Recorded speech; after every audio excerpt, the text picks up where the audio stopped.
paham bahwa secara harfiah kata evaluasi berasal dari bahasa Inggris evaluation dalam bahasa Arab al-Qimah dalam bahasa Indonesia berarti nilai.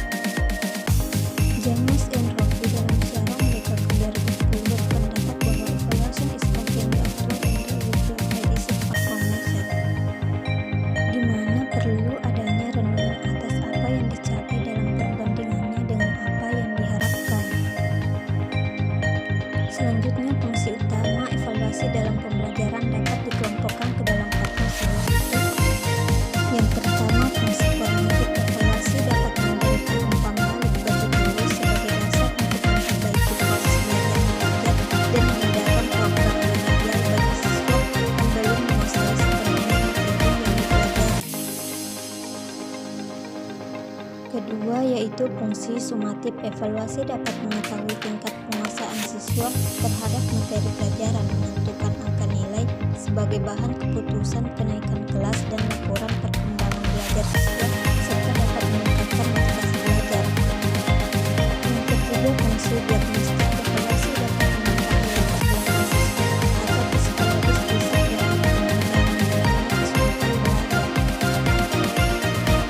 Dan yang keempat, yaitu fungsi seleksi dan penempatan, yaitu hasil evaluasi dapat dijadikan dasar untuk menyeleksi dan menempatkan siswa sesuai dengan minat dan kemampuan.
Penerapan atau application, yaitu jenjang kemampuan yang menuntut peserta didik untuk menggunakan ide-ide umum, tata cara ataupun metode, prinsip dan teori-teori dalam situasi baru dan konkret.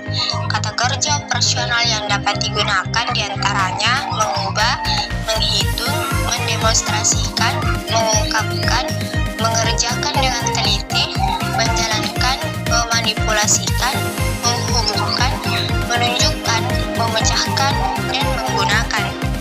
4. Analisis, yaitu jenjang kemampuan yang menuntut peserta didik untuk menguraikan suatu situasi atau keadaan dalam unsur-unsur atau komponen pembentuknya.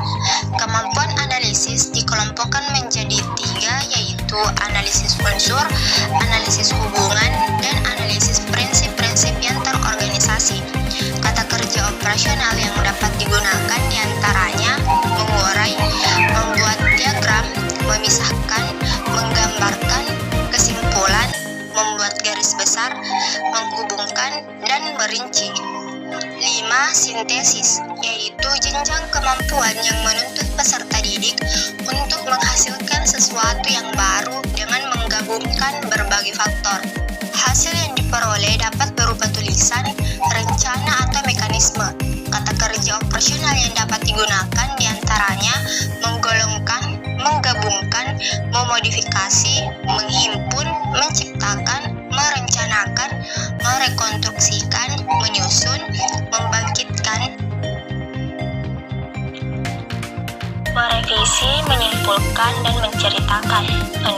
Evaluasi, yaitu jenjang kemampuan yang menuntut peserta didik untuk dapat mengevaluasi suatu situasi, keadaan, atau konsep berdasarkan kriteria tertentu.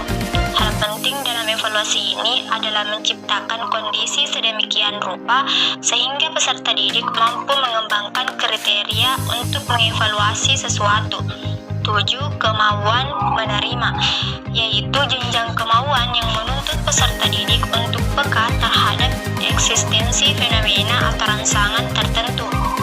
Kepekaan ini diawali dengan penyadaran kemampuan untuk menerima dan memperhatikan. 8. Kemampuan menanggapi atau menjawab, yaitu jenjang kemampuan yang menuntut peserta didik untuk tidak hanya peka pada suatu fenomena, tetapi juga bereaksi terhadap salah satu cara. Penekanannya pada kemampuan peserta didik untuk menjawab secara Badan Nasional Sertifikasi Profesi atau BNSP merupakan badan nasional yang bertanggung jawab langsung pada Presiden. Badan Nasional Sertifikasi Profesi atau BNSP diadakan sebagai lembaga guna melaksanakan sertifikasi profesi kepada calon pekerja Indonesia. Badan Nasional Sertifikasi Profesi atau BNSP merupakan lembaga independen yang dibentuk sebagai amanat pasal 18 ayat 5 Undang-Undang Nomor 13 Tahun 2004 yang mempunyai tugas melaksanakan sertifikasi kompetensi kerja dan dapat memberikan lisensi kepada lembaga sertifikasi profesi atau LSP yang memenuhi persyaratan yang ditetapkan untuk melaksanakan sertifikasi kompetensi kerja. BNSP adalah lembaga yang berwenang untuk menerbitkan sertifikat kompetensi berlogo Garuda yang sah. Namun, untuk pelaksanaan asesmen uji dalam rangka sertifikasi tersebut diselenggarakan oleh LSP.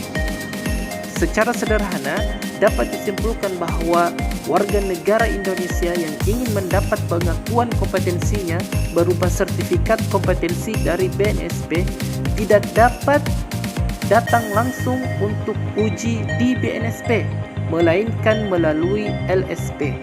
Garis besarnya, BNSP menjadi pihak penjamin kualitas dari kualitas tenaga kerja dalam rangka untuk meningkatkan kompetensi daya saing nasional.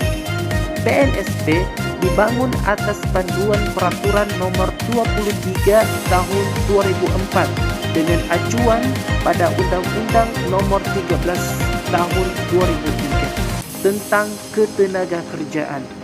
Pembentukan BNSP berperan sebagai bagian terorganisasi dari pembangunan sistem kelembagaan dengan paradigma yang sudah diperbaharui demi memajukan SDM, sumber daya manusia dengan basis kompetensi.